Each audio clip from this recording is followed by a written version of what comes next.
All right. Shabbat Shalom one more time tonight. This is the late show. For those of you who are still up with me, here we go. Now, the last 6 months or so, I've been putting out a lot of very polished videos. And by that, I mean, I will go into a quiet place. I will record a script. I will go back and edit it, and I will put it up with all these pretty pictures and present to you a video. And it takes me a lot of time to do that. If I'm putting out 2 of those videos per week, that's about 2.5 days worth of work that then I'm not able, that I still have to come up with new scripts, which means new research, new writing. I still got the TUC book publishing to run, the magazine, the website, all these things, still got to prepare for Torah. It's crazy. Like, it fills up the schedule, and I've been falling behind, and I'm, for a while, for the immediate future, I'm going back to just giving presentations like this, which I can take you better through the context of that anyway. So in review, you see this here. This is 536 AD, year of the fire reset. Now, why am I showing you this? It seems like I came up with this time. Now, I didn't come up with the timeline. Okay, I say this time and again. Okay, when it comes to the timing of the millennial kingdom of Yahushua HaMashiach, which I believe was 1,000-year reign, it's eternal kingdom, but there was 1,000 years that was opened up for our side of the realm, where it was declassified. The hidden wilderness was declassified for us. And I have changed my opinion. I do believe New Jerusalem is on the earth now. And I believe it was probably on the earth during the millennial kingdom. So for me, scripture has always been an X marks the spot affair. All right. I use the Bible and extra biblical books as a treasure map. And I'm not trying to be clever with you. I'm not taking out, I'm not like a great mathematician. I'm not getting out a calculator and like I punched in all these numbers and I figured it out. Guys, all I was going with were these books of the Bible, like the Gospel of Nicodemus, Adam and Eve, different books like that. I used to read these years ago and go, it says Messiah arrived in the year 5,500. That's when he was resurrected from the dead. And that 500 years later, his kingdom would be manifested on the earth. I'm like, I did the math on that. That would be like the year 500 AD. Well, that can't be right. It didn't happen. So are these books, should I toss these books out? Well, you guys know that I don't really like to do that. When I come upon things in books like this, I come across issues all the time. I find a lot with, like, say, Paul. I look at him and go, like, I don't know what to do with this information. And I just set it aside. And then all of a sudden it just starts unwinding and starts coming together. And so for me, it was, I don't know why so many people are fighting against this timeline. It makes so much sense. I went straight to this and go, well, these books, multiple books, I was pulling out a bunch of sources saying 500 years later, the kingdom is going to manifest it on the earth. Now, the kingdom is eternal. The kingdom was then.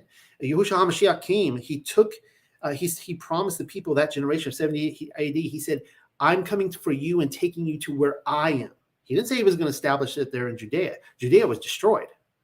He went and took them elsewhere, all right, to his eternal kingdom. And I showed you the phoenix, how it comes every 500 years, but something strange happened in 30 AD. The historians note that there was a swoop, like a sneak attack, where this phoenix comes in during the reign of Emperor Tiberius. Well, we know that was 30 AD when the dead were resurrected. That was when the phoenix came. When did it come again? 500 years later, about 530-ish, give or take, right? And I believe the dead are resurrected again. Well, what do we see? This, astonishingly, it all fits, right? The Dark Ages begin in the 500s, and it ends in the around 1500s, 500 to 1500. And 536 AD is considered by the normies to be the worst year in recorded history. This is what ended Rome. This kicked off the Dark Ages. So I'm not going over this all here, but I wanted to point out that it is the tree stumps. Let's see if we can get down here. These the tree rings all show that the year 531,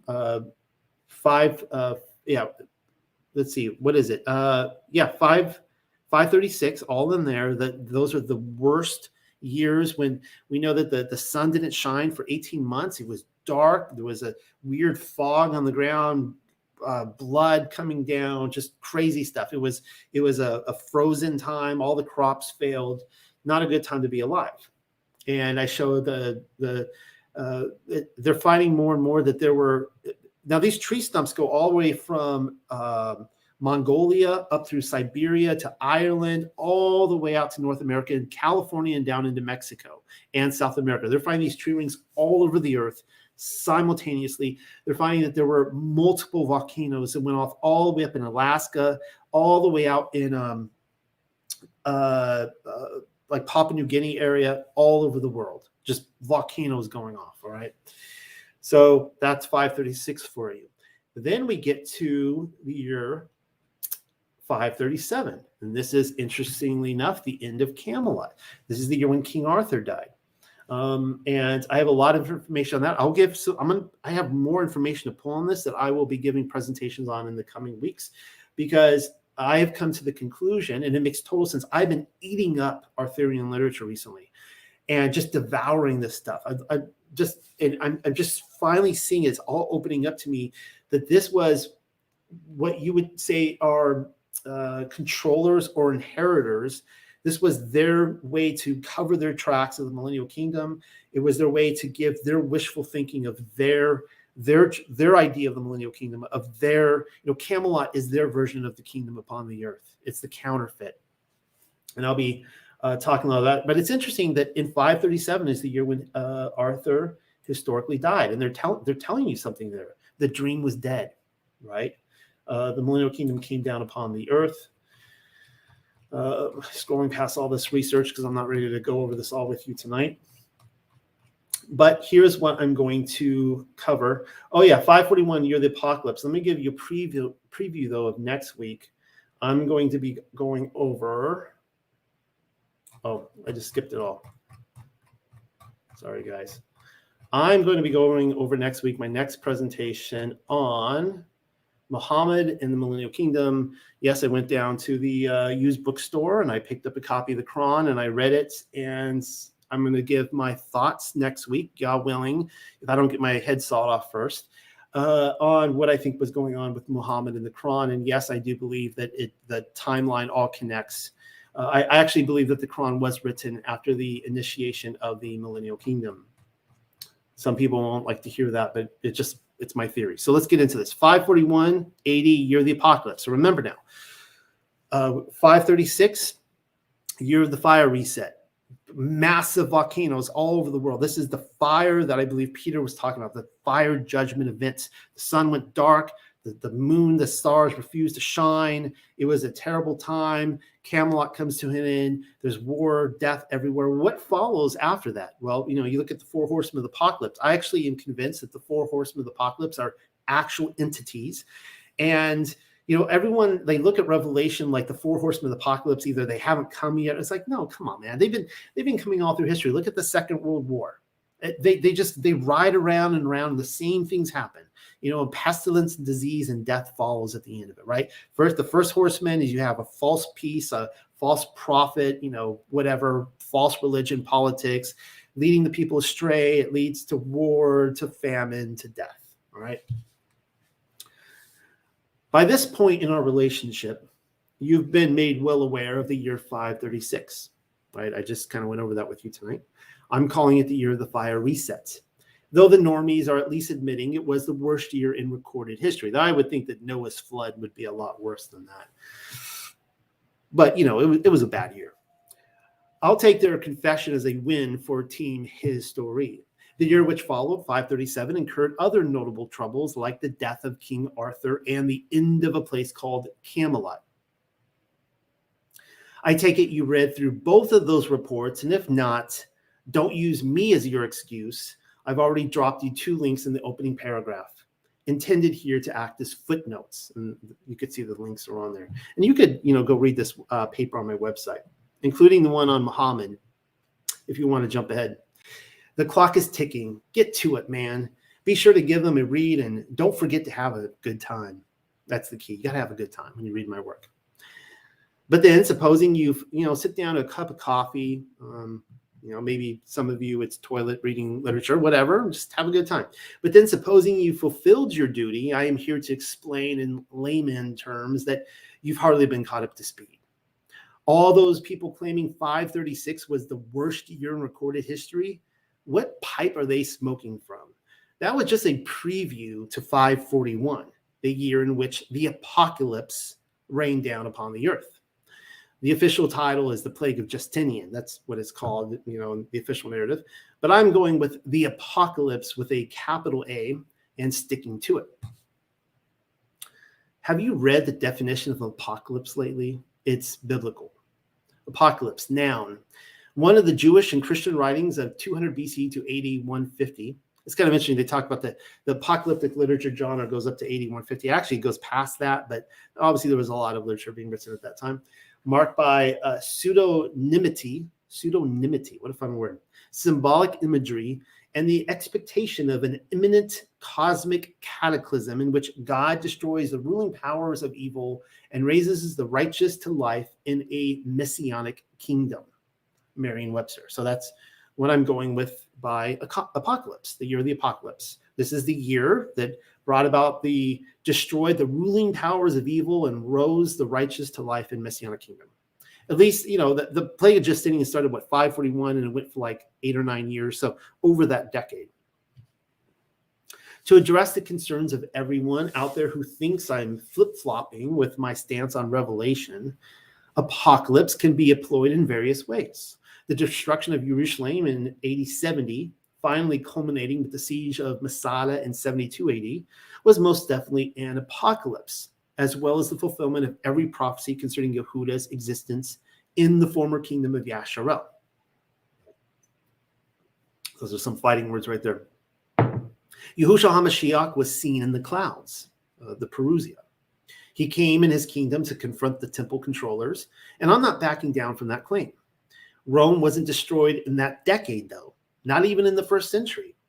It is the ushering in of the Dark Ages, as you will know by now, which has my hawk-like gaze. And this is that event. All roads lead to Rome, or in this instance, Constantinople. Actually, Byzantine, really. What started with the 536 fiasco, climaxed with the I can't even say it, the Justinianic plague, the plague of Justinian, or the Justinianic plague in 541, though it lasted until 549, as I just mentioned. Cause and effect. I'm of the opinion that it was the apocalypse in every sense of the word. The ruling power, that's weird. This got moved down a couple lines, whatever. It was the apocalypse in every sense of the word. The ruling powers of evil were destroyed. The righteous were raised to life. The quote unquote Dark Ages, and you guys, know what I mean by that in, kind of Big Brother terminology, Orwellian language, aka the Messianic Kingdom, was made known.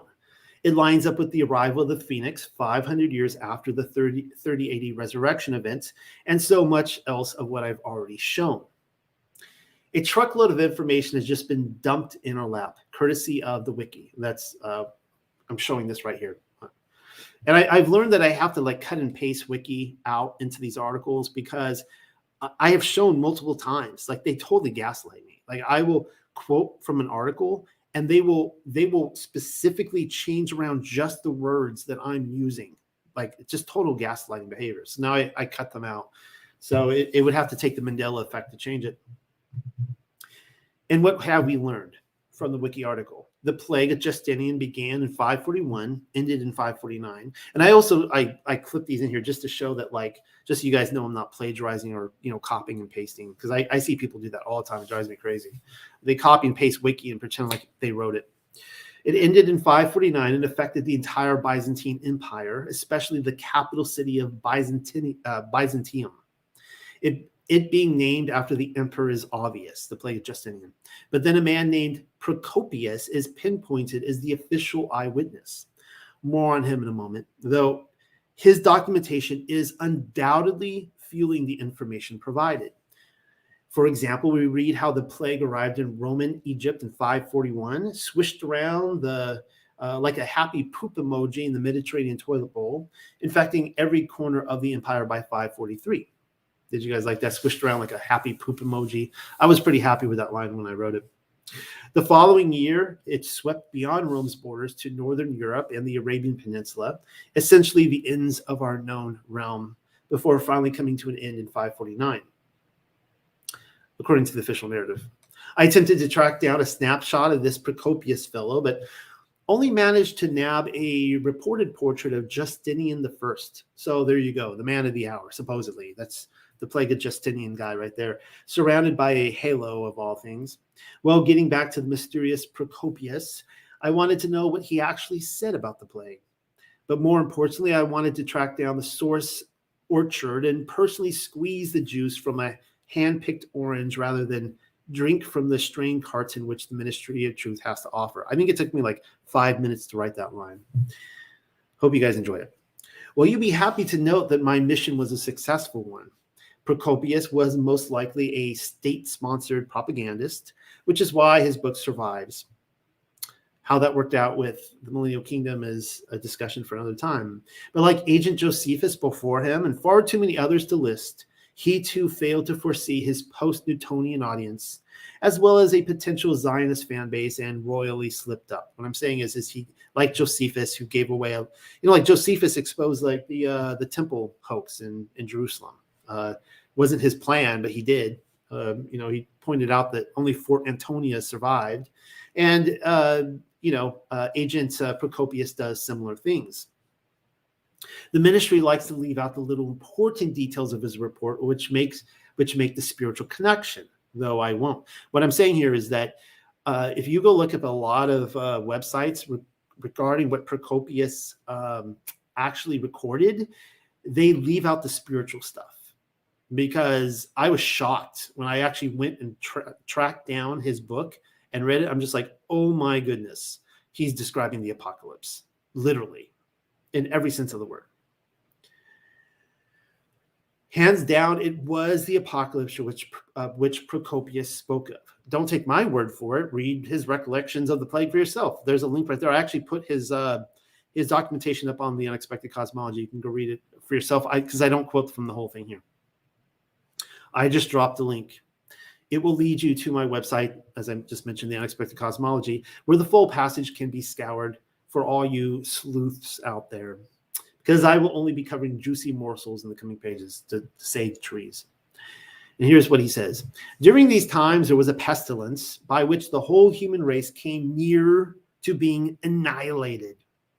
Now, in the case of all other scourges sent from heaven, so he's saying it's coming from heaven, some explanation of the cause might be given by daring men, such as the many theories propounded by those who are clever in these matters. Now, I should point out here that all when I went over the 536 paper, the documentarian, he's like mocking, like all these people are saying this is coming from heaven. This is a judgment from the Most High. And he's just mocking. He's like, those are idiots for them to think that. This is just a natural, never mind, the sun hasn't been seen for 18 months, right? 18 months. And he's trying to like explain it away. At this point, they have been through such hell on the earth that he's just like, you would have at this point to say that this does not come from Allah Hayam or Yahuwah. This doesn't come from, you have to be a very brave man to say that. For they love to conjure up causes which are absolutely incomprehensible to man, and to fabricate outlandish theories of natural philosophy. He's basically saying that today we'd say the scientists, right? Listen to the scientists. He's like, you would have to be very brave to have to be a scientist to explain this away. He's saying that the natural philosophy people are fabricating outlandish theories, and he'll give you why. And so all the people today that quote from Procopius, they're like they try to reverse this to natural philosophy thinking, knowing well that they are saying nothing sound, but considering it sufficient for them. If they completely deceive by their arguments some of those whom they meet and persuade them to their view. So he's saying that there were people alive who were trying to say, yeah, all the fact that we're like in the apocalypse right now, like that's not happening, right? So they're able to persuade some people, like the normies. But for the calamity, it is quite impossible either to express in words or to conceive in thought any explanation except indeed to refer to God. For it did not come in a part of the world, nor upon certain men, nor did it confine itself to any season of the year, so that forms such circumstances it might be possible to find subtle explanations of a cause, but it embraced the entire world. So the entire known world is being destroyed, and he's saying that it almost annihilated all of mankind. That's how bad this was. And blighted the lives of all men, though differing from one another in the most marked degree, respecting neither sex nor age. So it doesn't matter if you're man, woman, baby, old man, whatever, it's taking everybody out. This is from Procopius' History of the Wars 2. Top of the hour news has Procopius claiming the plague was such that the entire human race teetered upon extinction. No surprise, he furthermore states there were quote unquote clever men who were coming up with all sorts of theories, a likely reference to his contemporary controllers, I should have said the scientists, fleeing the happy poo emoji into the fan to see what sticks on the wall. Because of science, you know. We have already seen the lame explanation given to us by Cassiodorus in regard to 536. He was the one I was talking about a few minutes ago. And the darkening of the sun. He was basically the science guy, saying, oh yeah, this is nothing supernatural about this. It can all be explained. Don't, no reason to look, too much into this. No reason to panic, people. Procopius says no explanation can be given unless God is referenced. That's not where he slipped up, though. You'll have to keep reading to see what I mean. And in the second year, it reached Byzantium in the middle of spring, where it happened that I was staying at that time. And it came as follows. Now, pay attention to this. You might want to hold on to something. Hold a loved one. Apparitions of supernatural beings in human guise. So they looked like humans, but they were supernatural beings. Of every description were seen by many persons. And those who encountered them thought that they were struck by the man they had met in this or that part of the body as it havened. And immediately upon seeing this apparition, they were seized also by the disease. Now, at first, those who met these creatures tried to turn them aside by uttering the holiest of names. But notice he doesn't say Yahushua HaMashiach here, the holiest names. I would say St. George, probably St. Nicholas, things like that. Like they're calling out these names that there might be holy names, but they're not the names that are above all names that are going to save them, right? They uttering the holiest of names and exercising them in other ways as well as each one could, but they accomplished absolutely nothing. They're saying they had no power over these spirits. For even in the sanctuaries where the most of them fled for refuge, so they're running into the holy places now, the synagogues, the churches, the temples, they were dying constantly. They're fleeing into these temples, these holy places, are still dropping over dead of the disease. But later on, they were unwilling even to give heed to their friends when they called to them, and they shut themselves up in the rooms and pretended that they did not hear, although their doors were being beaten down, fearing obviously that he who was calling was one of those demons. Did you get that?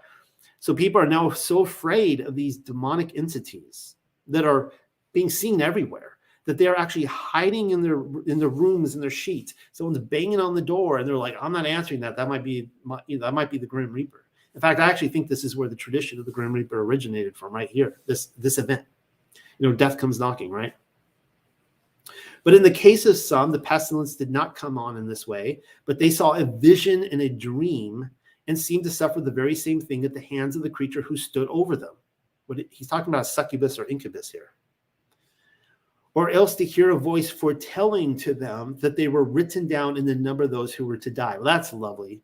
You're just minding your own business, and they come and whisper. You don't see them. They're like, "You're next." Your number. 100,307,000 or something like that. You're like, "What? Who said that?" They give you your serial number. Say what? I hope you got all of that. I even highlighted everything, hoping that you wouldn't miss the good stuff. Wait, hold on. Let me serenade you with pictures from my own personal medieval art collection while I talk. And so Yeah, so there's some really creepy things going on in these pictures here. Here you see an incubus, succubus over a bed, giving someone the disease. Here you see a woman. She's a saint. I mean, she's haloed, and she's probably seeing all sorts of holy names. She's being drugged off by the demon.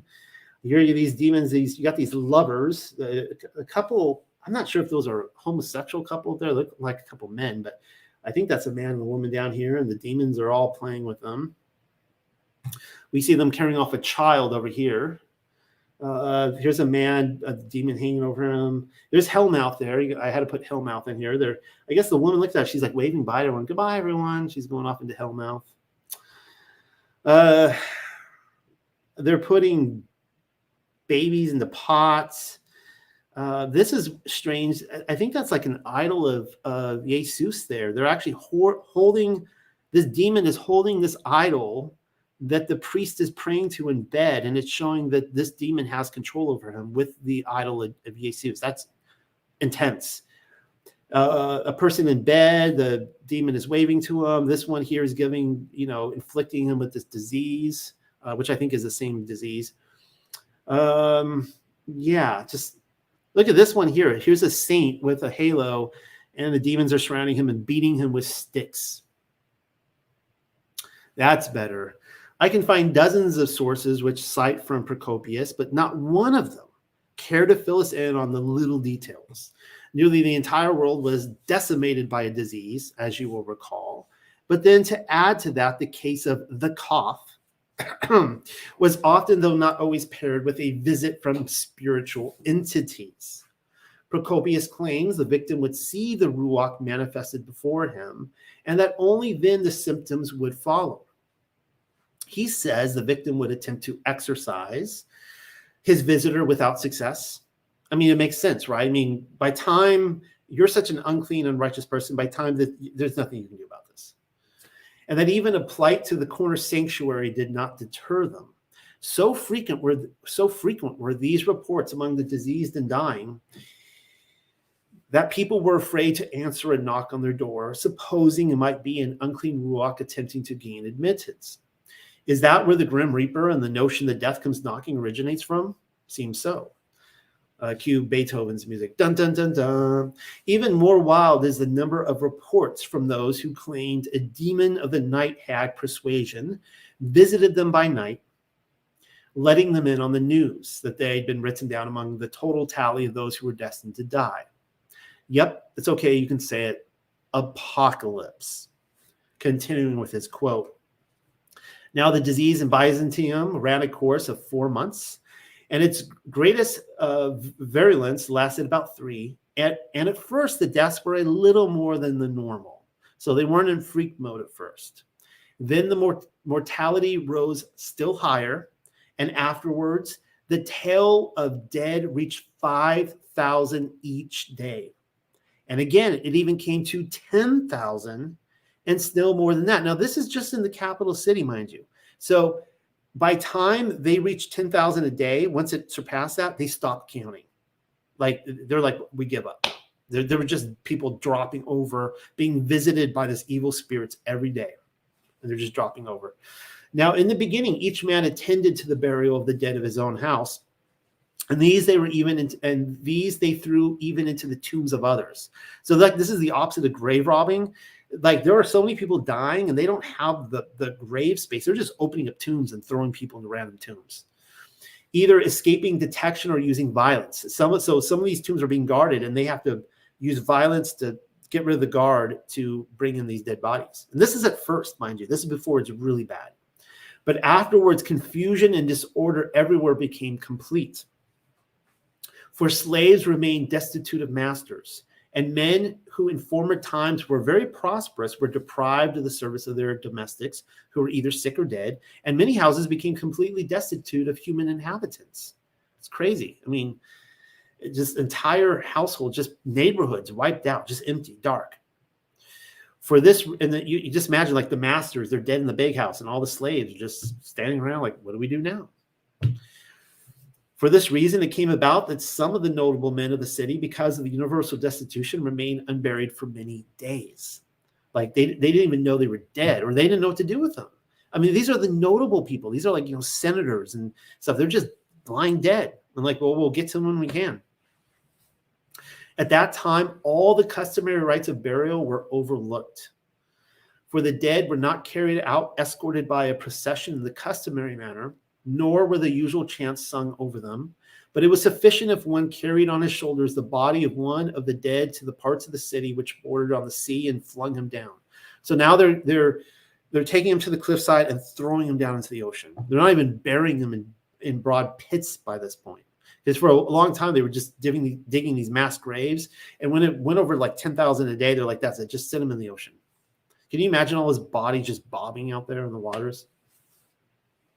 And there the corpses would be thrown upon skiffs in a heap to be conveyed wherever it might chance. The mortality rate in Byzantium was such that its tally soared to 5,000 per day. Because bodies needed disposed of, random tombs were filled. It appears as though some of them were guarded because the grave fillers did so by force. The mortality rate in Byzantium alone then rose to 10,000 per day. And mind you, this is not the rest of the world. This is just that city. He's just documenting what's happening there. And isn't it interesting that for something that was this worldwide, to my understanding, we just have his documentation. That's it. And I think that's very telling. Very telling. But then as the corpses surpassed even that number, they stopped bothering to count. Entire houses were destitute of inhabitants. Procopius describes a destitution so universal that even notable names were left where they lay for many days thereafter until somebody could get around to burying them. It gets worse. Because there was no room to bury the dead, bodies were left stacked in the open. Funeral rites were often left unattended to. The entire city held the stench of rotting corpses. Eventually, they started carting off the bodies by the truckload and then dumping them into the sea. I will remind you again that this account comes down to us from Byzantium alone. What was going on in the rest of the world? I can only figure the other documentarians were scrubbed. That or all hell was breaking loose, and the others were too busily occupied running and screaming to take the pen to paper. Which reminds me, here is one more interesting scene from Procopius's account. Nay, more, those who in times past used to take delight in devoting themselves to pursuits both shameful and base. He's talking about the sinners now. Shook off the unrighteousness of their daily lives and practiced the duties of religion with diligence. They're afraid, right? Not so much because they had learned wisdom at last, nor because they had become all of a sudden lovers of virtue, as it were. For when qualities have become fixed in men by nature or by the training of a long period of time, it is impossible for them to lay them aside thus lightly, except indeed some divine influence for good has breathed upon them. We saw this when we're reading through the Exodus account in our last session tonight, in the Torah portions, how it, like a lot of these Egyptians, even though El Shaddai is right there, and they could see Yahuwah visibly manifested in the sky, in this Perusia, they still chose to not want anything to do with him, which is just unbelievable to think about, right? But then all, so to speak, being thoroughly terrified by the things which were happening and supposing that they would die immediately, did, as was natural, learn respectability for a season by sheer necessity. However, therefore, as soon as they were rid of the disease and were saved, I remind you now, it was mostly a 4-month stint in the capital city. So they repent for like 4 months. The people who survived then, and he says, and already suppose that they were in security since the curse had moved on to other peoples of the world. Then they turned sharply about and reverted once more to their baseness of hearts. And now, more than before, they make a display of the inconsistency of their conduct, altogether surpassing themselves in villainy and in lawlessness of every sort. He's saying that when those who survived this, it was a fake repentance. It wasn't a true repentance. And they became even more lawless than before. Really interesting. The human condition. There was no hiding the fact that the disease originated from unclean Ruakoth. And furthermore, that they targeted the unclean. That is to say, the cough of Justinian apparently had no effect on the righteous sons of Allah Hayam. Go figure. None of our official storytellers will let you in on that detail, most likely because they themselves are agnostic. So I may as well relay the reality of the world we live in. On the flip, we read of those who tried their hands at righteousness so as not to be included in the kill count, though once it was over, they removed their mask and multiplied their lawlessness, as we just read. You've heard me say it before, and supposing I continue the investigation, this certainly won't be the last. The beginning and the end of the 1,000-year reign of Mashiach was bookmarked with rebellion.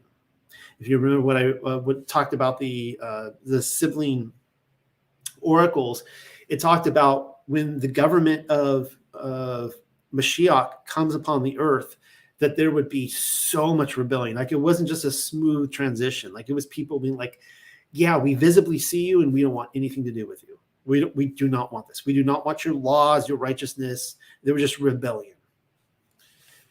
And this is where I think the Quran came in, by the way. The actors are everywhere, and nothing causes a hypocrite to squirm more than Yahuwah's instructions in righteous living. That would be the Torah. I have a fan base of hate that just can't stand my work because I'm all about the Torah, and it was like that in the Millennial Kingdom. Like that's what God, guys. The people ask me all the time, why did the kingdom come to an end? Well, the king had laws, and the people disobeyed the laws. So, think about what those laws might be. Like, what if they're written down in our Bible? All right, part 2 of this. Angels and demons in the 7 days of apocalypse. Now that we've managed to survive the initial end of the world trilogy, that's a reference to my 3 papers, 536, 537, and this one, 541, in case you've lost your bearing, I think it's high time we put this conversation to the test of apocalyptic literature. What says you? Do you yield? I'm feeling lucky. How about you, punk? I've been watching too much. Dirty Harry. It's true. I watched Dirty Harry lately. So, anyways, are you feeling lucky? It's getting late, guys. I need some more tea. I'm not feeling that lucky right now. And I actually wrote there, I'm feeling over the weather. Thanks for asking. Actually, right now, I'm feeling like it's late. Something that I started noticing several years ago is that, for the most part, apocalyptic literature takes a drastic turn from Revelation. And it only makes sense that it would. So what I'm saying here is that what the mistake we make, because we're all trained and indoctrinated into thinking that Revelation has not happened yet, that the Bible comes to a sudden, there's this constant continuation. It comes to a sudden end, and then nothing is going to happen for 2,000 years. We just have to wait. Every generation thinks they're the fig tree generation. They're the ones that it's all going to unfold. And especially now more than ever, it's like the most narcissistic generation ever. And everyone thinks that they are entitled to how this happened in their generation.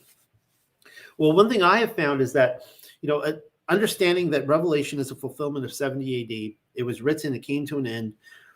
When you start looking at apocalyptic literature afterwards in the 2nd, 3rd century, so on and so forth, it looks very different. It's when you try to make it work with Revelation, it doesn't. It looks very different. Like, they are clearly not trying to replicate or copy. I think they all knew Revelation happened. I really do. And they're trying to, they're writing literature that shows what is going to happen in the 6th century, according to the timeline. I certainly wouldn't be the first to point out the obvious, though in my book, The Glorious Appearing of Yahushua Mashiach, 70 AD being a fulfillment of scriptural prophecy is laid out on my part. Wishful thinking would misplace the book 2,000 years in our future to the Zionist deception, which is a ridiculous notion. I humbly submit. Slap yourselves out of it, please, out of the Zionist deception. Just please. People just eat from the Zionist spoon. They just devour it. And the Jesuit one. As such, the other apocalyptic books on the shelf are confused and then thrown into the wastebasket when they don't line up with Revelation. Because there's all these apocalyptic books that people don't know what to do with them because they don't seem to line up with the Zionist timeline. Such a shame, since texts such as what I'm about to show and tell with the class had its readers looking ahead rather than the mile markers behind them. His story functions in a circular fashion rather than linear. making prophecy a repeated affair. So we see, blood moons and sackcloth suns and locusts and all sorts of things and earthquakes, just wars, just repeated again and again, stars falling from the sky. There are many antichrists and false prophets. People keep asking me, but Noel, who was the antichrist? Well, what do you mean? There's been many antichrists. The spirit of antichrist. It's the lawlessness. It's without Torah, right? And there might be another antichrist. I could care. Fine. Let the New World Order, the Illuminati, bring out their antichrist. Fine. That doesn't disprove anything. Doesn't mean there wasn't an antichrist. There are many antichrists and false prophets and beast kingdoms in need of a good butt whopping throughout the centuries, and as there is now and always, though only once was the whore divorced by Yahuwah. As we saw in Revelation, the whore was Yehuda. Now, maybe Rome is a whore. You would have to. I have no problem with Rome being the whore of Babylon. The thing is, though, is I make the case in the Glorious Appearing that the idea of a whore is that this is language that you have to be in a covenant to begin with. Now, you would have to argue, was Rome ever in a covenant with Yahuwah? Maybe it was, but Yehuda, just like. Remember, Israel played the part of the whore, and Yehuda was far worse. Right? Yehuda became a whore, and this was this is the whore Babylon being destroyed in Revelation. Anyways, and that's of course Jerusalem burning. The beast burned the whore, Jerusalem. Anyways, as I was saying, for the longest time, post-canonical apocalypse literature didn't make a whole lot of sense. Mostly because they are so often felt detached from Revelation. And of course, that was the intent all along. Different visions, new resets, the drill. I'm being totally serious about the End of the World trilogy, by the way. On most occasions, you can flub your way through these papers, not clicking on the links, not following the footnotes, not doing your background research or homework, and still make heads or tails of what I'm talking about. And I'm a lot of you've been following me all along, but for that one person who jumps on this video like, oh, this looks interesting, and I'm sorry, I'm talking about all these things. You're like, what? Got a lot of digging a lot of homework to catch up on. Good luck with that this time around, because it won't happen. Not going to repeat all that information here either. I'm not going to rehearse like 3 or 4 books worth of information. Obviously, I can't.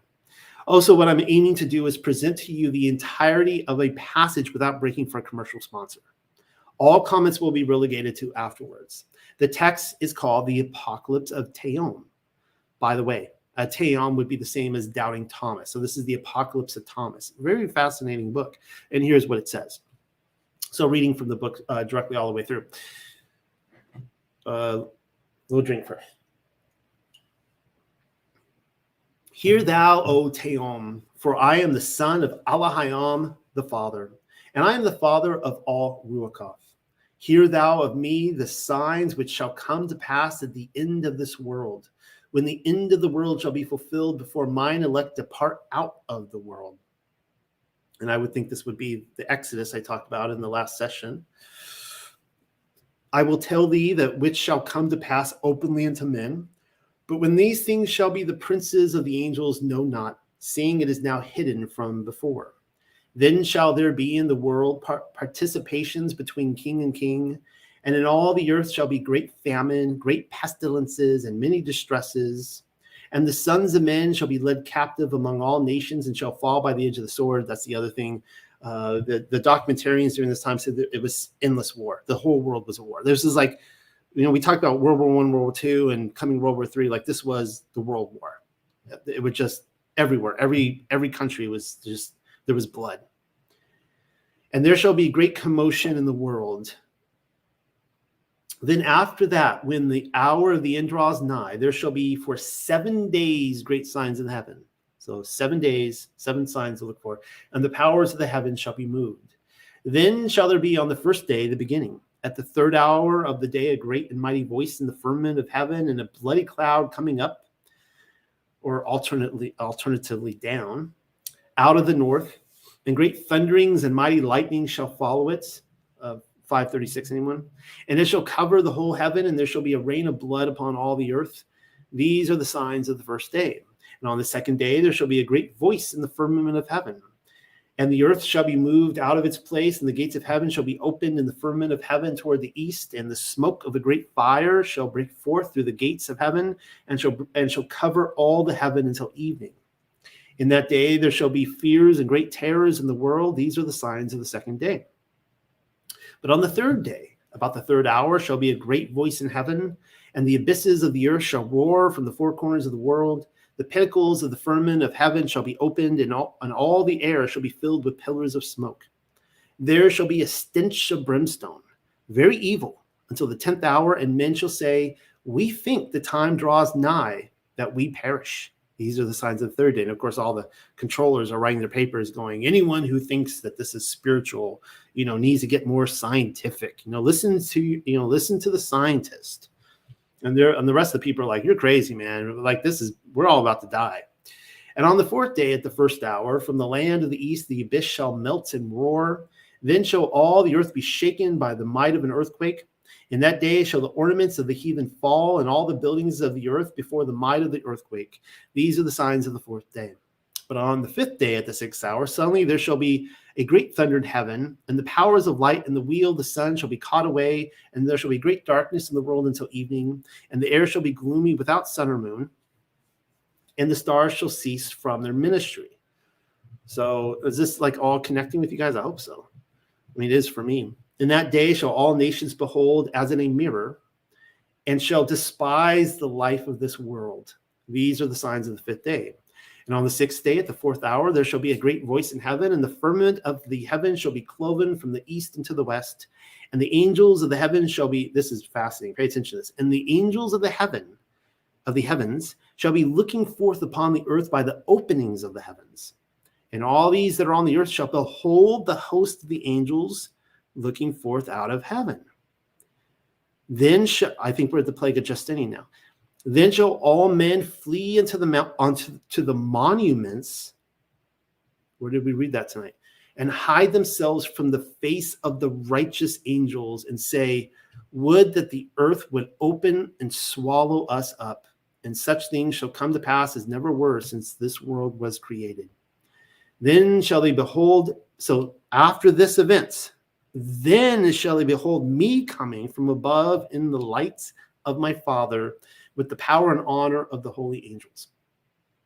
Then in my coming shall the fence of fire of paradise be done away, because paradise is girt round about with fire, and this shall be the perpetual fire that shall consume the earth and all the elements of the world. Then shall the ruach and souls of all men come forth from paradise, and shall come upon all the earth, and every one of them shall go unto his own body, where it is laid up, and every one of them shall say, here lieth my body. So now we're looking at the resurrection. Angels come, Yahushua reveals himself, resurrection. And when and when the great voice of those ruach shall be heard, then there shall be a great earthquake over all the world, and by the might thereof the mountains shall be cloven from above, and the rocks from beneath. Then shall every ruach return into his own vessel, and the bodies of the saints which have fallen asleep shall rise. Then shall their bodies be changed into the image and likeness and honor of the holy angels, and into the power of the image of my holy Father. Then shall they be clothed with the vesture of life eternal, out of the cloud of light which hath never been seen in this world. For that cloud cometh down out of the highest realm of the heaven from the power of my Father. And that cloud shall compass about with the beauty thereof all the ruach that have believed in me.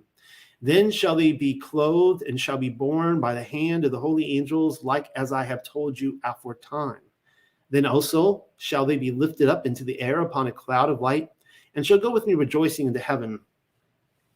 And then shall they continue in the light and honor of my Father. Then shall there be unto them great gladness with my Father and before the holy angels. These are the signs of the 6th day. And on the 7th day, at the 8th hour, it's kind of interesting, the number 8 there. There shall be voices in the four corners of the heaven, and all the air shall be shaken and filled with holy angels, and they shall make war among them all day long. And in that day shall mine elect be sought out by the holy angels from the destruction of the world. So there's still, even though you talk about all the elements melting and, all these things happening, you think like, people make this big deal out of it, but then it's like there's still people on the earth, right? So, there's very extravagant language, but it's like, no, people still survive this. Then shall all men, so they're still all men, and they're unrighteous men. They've survived seeing Yahushua come. They've survived the angels. They've survived the fire, the melting of all the elements. They're still alive on the earth. Then shall all men see that the hour of their destruction has drawn near. These are the signs of the seventh day. And when the 7 days are passed by, on the 8th day at the 6th hour, there shall be a sweet and tender voice in the heaven from the east. Then shall that angel be revealed, which hath power over the holy angels, and all the angels shall go forth with him, sitting upon chariots of the cloud of mine holy Father, rejoicing and running upon the air beneath the heaven to deliver the elect that have believed in me. So the elect are still on the earth. They're just now being delivered. And they shall rejoice that the destruction of this world hath come. The words of the Savior into Teom are ended concerning the end of the world. So it ends with the settlement of Mashiach's kingdom upon the earth, and the final destruction at that time of the controllers. Some among the eschatological Tartar crew, do you like that? Eschatological Tartars. Some may not find that very complimentary. May still attempt and wedge this passage into the Revelation account, but at present, I'm not seeing it. The current proposed timeline makes the most sense. Days 1 through 5 appear to line up at the 536 events, or at least what they, the way they tell us. We see fire and smoke, thunderings and earthquakes, all of which can be explained by a volcanic winter, especially the part regarding the sun and the moon and the stars failing to give their light. And we read that in past reports. But that's not exactly how it's phrased. I fear I've misquoted. The actual line goes as follows.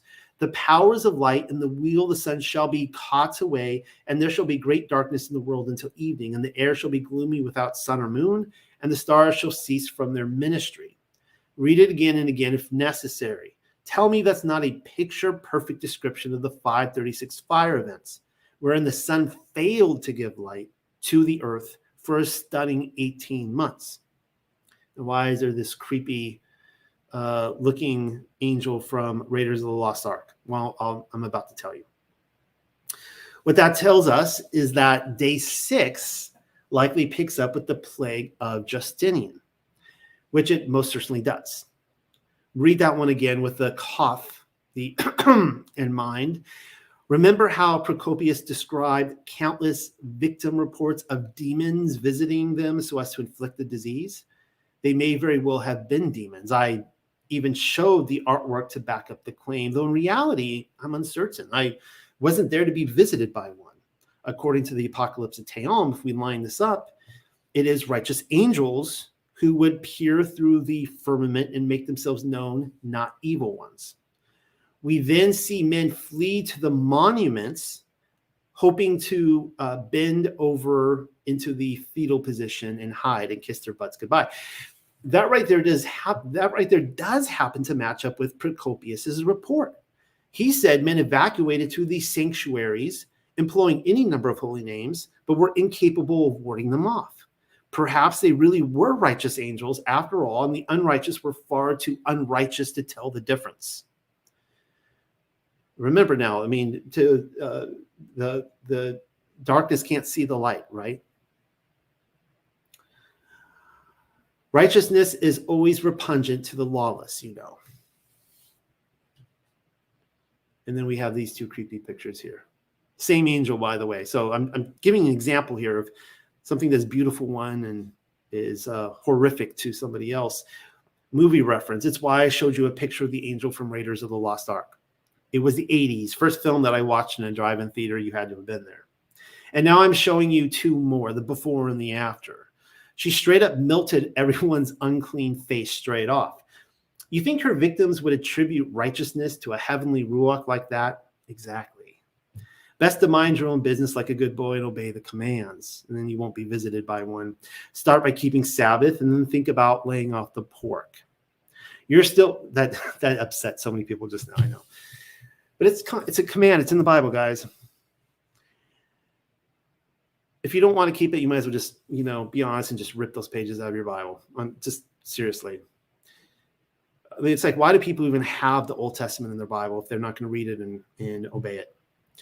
You're still bound to hear a knock on your door at the hour of your appointment, but there's a far better chance it won't be the Cub Scouts from Tartarus. I must say, a lot of people claim they've written a book on how to live like Jesus, but wouldn't you know it? Moshe already wrote one. In fact, he wrote 5 of them. The things they don't teach you in church. I just went to the used bookstore today, and there's literally these books there on how to live like Jesus. And I'm like, don't we have that in Genesis through Deuteronomy? Pretty sure.